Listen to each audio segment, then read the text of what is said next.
Je m'interroge ce jour sur la question de l'épineux problème de recasement des populations dans ce pays.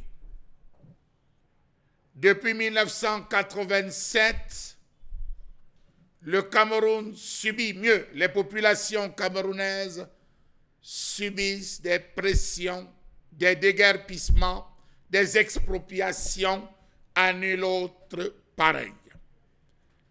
Comment comprendre que les mêmes problèmes demeurent depuis plus de 30 ans?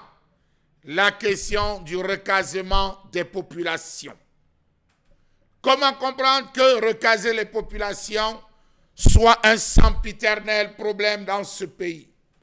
Pourtant, la Constitution du Cameroun, dans son préambule, stipule, je cite, « La propriété est le droit d'user, de jouir et de disposer des biens garantis à chacun par la loi. Nul ne saurait en être privé si ce n'est pour cause d'utilité publique et sous la condition d'une indemnisation dont les modalités sont fixées par la loi. » Fin de citation. Comment comprendre que le non-respect des engagements internationaux par le gouvernement camerounais soit devenu une tradition?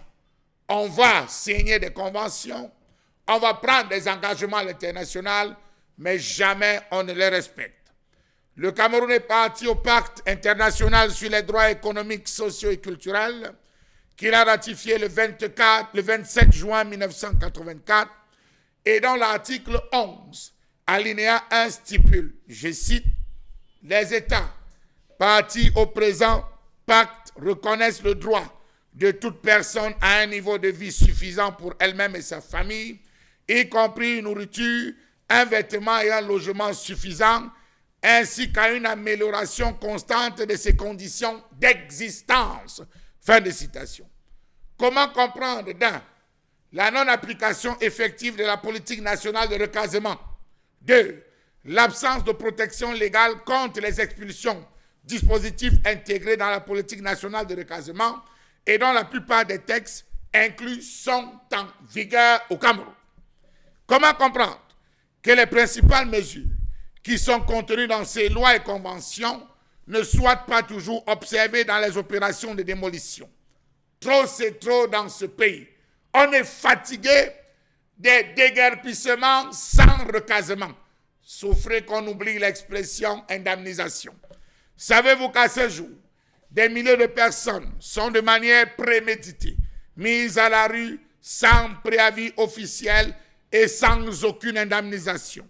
Savez-vous que ces politiques mal implémentées ont de lourdes conséquences sur le plan social, paupérisation, dislocation de la cellule familiale, abandon scolaire, prostitution, délinquance, traumatisme et j'en passe. Sur le plan politique, tension, méfiance des populations vis-à-vis des autorités élues et administrations, risque d'explosion sociale.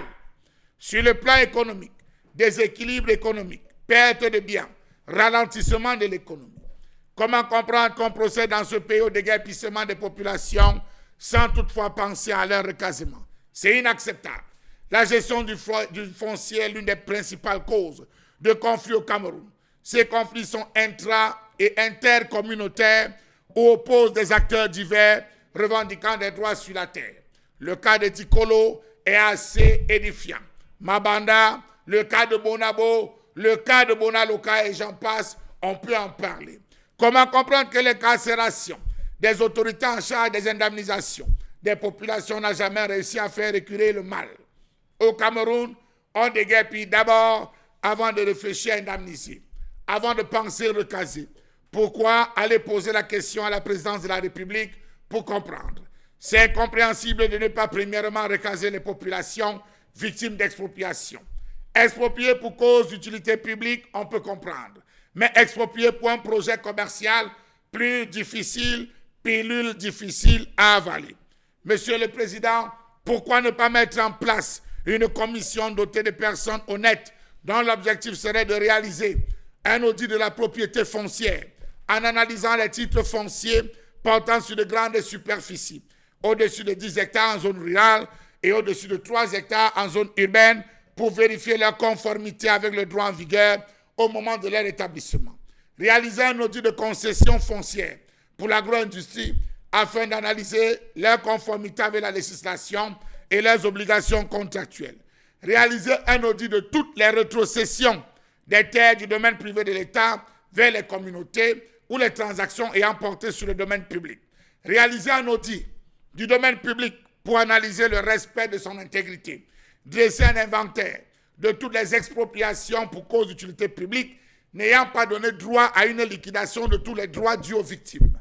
Mettre en place des processus de dialogue multi-acteurs autour de la gestion des espaces au niveau local. Comment comprendre que même après les déguerpissements, les populations ne sont non seulement pas recasées, mais sont en plus injustement indemnisées? Le Cameroun se prépare à entrer dans une explosion sociale, à nul autre pareil dans les jours à venir.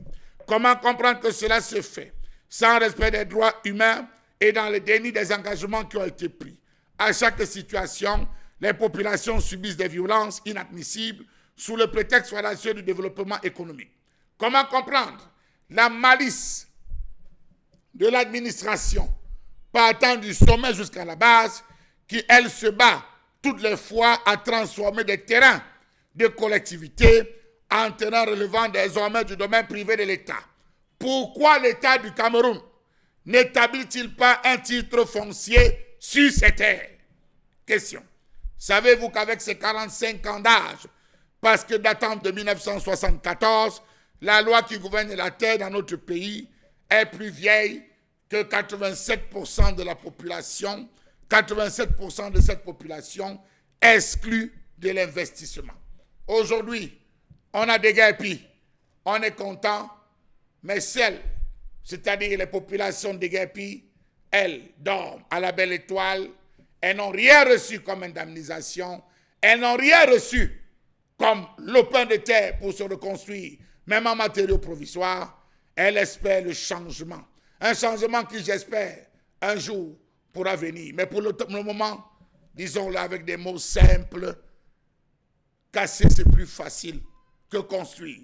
On connaît des Camerounais aujourd'hui qui ont été cassés 5 fois dans leur vie. Ils sont allés à Bonabéry, on a cassé. Ils sont allés à Bonaloka, on a cassé. Ils sont allés à Nyala Kambo, on a cassé. Ils ont fui pour aller construire avant le pont de la Dibamba. Là encore, on les a cassés. Ils iront où? Des prêts à mourir pour tout.